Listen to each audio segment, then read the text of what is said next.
I'm pleased to welcome today Christian Saller, managing partner at HV Capital in Berlin. Welcome, Christian. Thanks, David.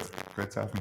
So HV Capital, where does the name come from? We started our fund in 2000, and at that time we were the corporate VC of a German media group called Holzbring, which was like a traditional print-based media group, and they wanted to go into digital media, and they set up several initiatives to do that. One of them was to have a corporate venture arm. So for the first 10 years, we invested for the Holzbring group.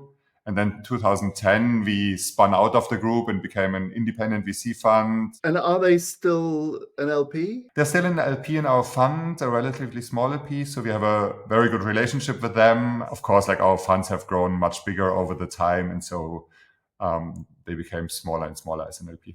Christian, one of the striking things about your fund is that your portfolio includes some really big, well-known household names: Flixbus, Delivery Hero, HelloFresh. Did you invest in these companies very early on, or were they already established by the time you came in? No, actually, all of the companies that you mentioned, we were the first institutional investors. So we invested really, really early. Like Zalando being an extreme example where we invested like a 250,000 check at I think 2.5 million valuation at the time when they had started selling some flops out of their basement. So yeah, we came in really early in all of these names. What is it about a particular startup that attracts you? So first of all, we always look at the market. Like, is it a big market, and is it a market where we expect some disruption to happen? Well, let's maybe look at Flixbus. Like at the time when we first invested there, the German bus market was getting deregulated. So it was clear that, like just from looking at other markets, that this can be a very big market. And there was like an inflection point, a moment of change in that market. And then, of course, we look at the team. Do we think that the team has the ability to like build something big in this market that's ripe for disruption? But Flixbus has gone. I mean, I don't think I'm completely right in saying this, but I have in mind that it's the largest bus company that doesn't own a bus. Yeah, exactly. I think they own one bus for regulatory reasons. They own one. For regulatory reasons, okay. Fair enough. But taking Flixbus as an example, you looked at the market opportunity. In that case, the deregulation created market opportunity, and you liked the team, and it was early stage, so an opportunity to come in.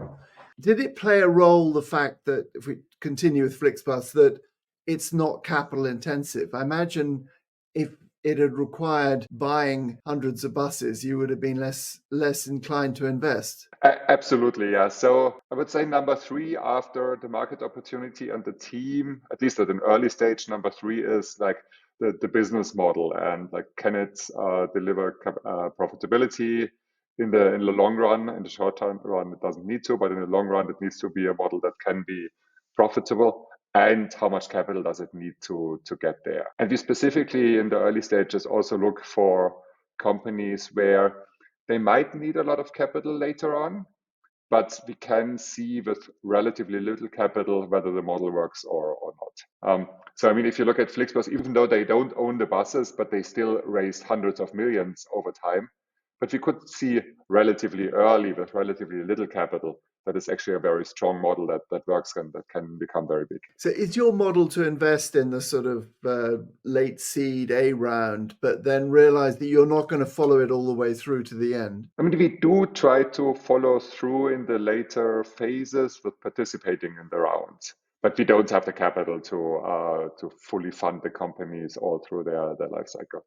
Again, if you look at Flixbus, I don't know the exact numbers, but I think they raised more than 700 million over their lifetime. So that's too much for only for us. The other thing about these companies that we mentioned, they're all consumer brands. Is that also an area of speciality for you, B2C? That's where we started out. Again, there was the connection with the German media group, but then we broadened out. And now we do B2C, but also B2B. We do some deep tech stuff. So we are a relative broad mandate within technology now. Let's look a little bit into the future. What are the companies or sectors that you're looking at the moment that excite you, that you think could be emerging as interesting places to invest? I mean, there's a couple of obvious ones. Everything that's related to AI is, of course, very, very interesting right now. Like we believe, as most people believe, that this could be the next platform on which to build a lot of great disrupting companies. So we look at a lot of AI companies, sustainability and everything that's related to climate change, to energy transition, to maybe also agriculture transition. We really see a lot of deep tech stuff right now. For example, we also invested in a rockets company called ESA Aerospace that will launch their first rockets into space, hopefully this year. We invested in a robotics company. We invested in a drones company. So we see more and more really interesting deep tech stuff coming out of universities, for example. And then one area that we are currently looking at is related to defense. With all the things that happening geopolitically, there is a new interest in sort of making sure that we can defend our democracies. And so this is a sector where we also see a lot of startup activity right now. Christian, it's of course become a lot more difficult to raise money recently. What advice would you have for an entrepreneur looking to raise money in today's environment? So we don't see so many changes in seed funding and Series A funding. It's still like relatively easy for good companies to raise there, and rounds are frequently competitive with several term sheets and so on.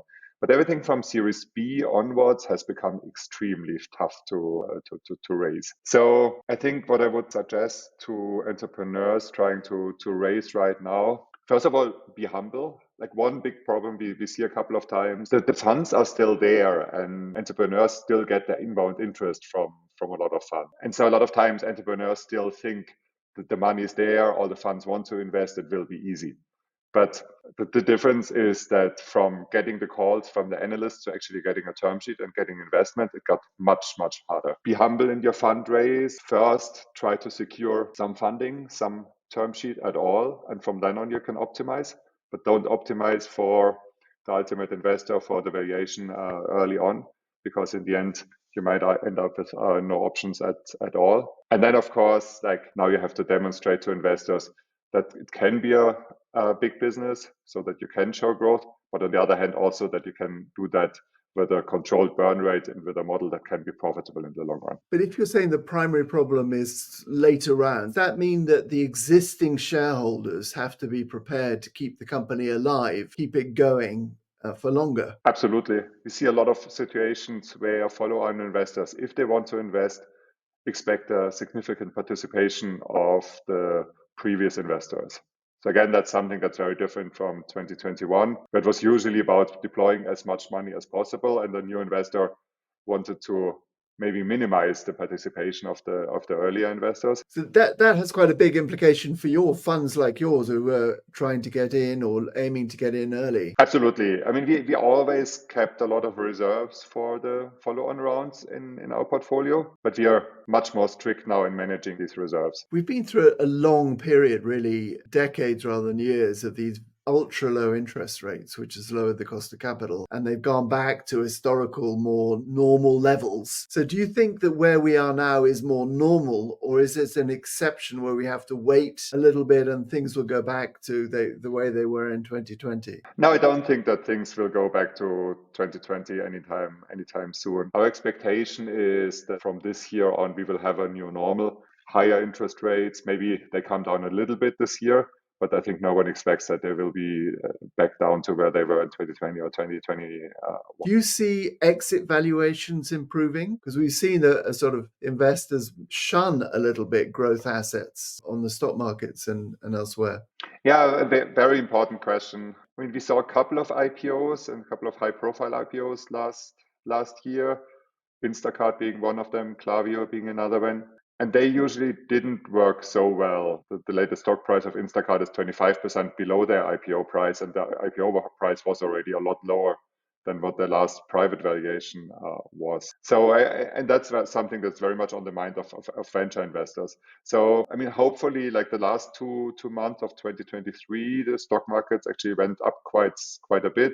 We hope that this continues and that exit valuations come back a bit, and that just as important, exit channels in general come back a bit. I mean, there are kind of three big opportunities to sell your business. Strategic buyer could be just a larger competitor, private equity, and then IPO. We talked about IPO a bit. What about private equity? Do you see that also affected in the way that venture has been affected, or will it remain an interesting opportunity for exits? I don't think we've seen many great exits in venture-backed companies to private equity buyers, and that's just because the profile that private equity buyers have been looking for was never really the profile that VC-backed companies or that VCs had in their portfolios. So like VCs usually like had high growth, but still usually high burn companies in their portfolio, and we're hoping for someone paying a strategic price for that.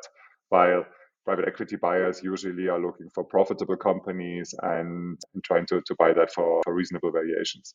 So that's why, in a way, I mean, there is this private equity exit channel, and I think it happens from time to time, but it's never like the best exit channel for VCs. Well, Christian, are you optimistic about venture in Europe or venture capital in general? I am. As I said, we went through some adjustment phase. I think the adjustment phase is over now. I think there's a lot of great companies out there. So I think that the market got a lot healthier. And after this process is over of sort of adjusting to the new normal, from now on, we can go up again. On that positive note, Christian, thank you very much for your time today. Thanks for having me.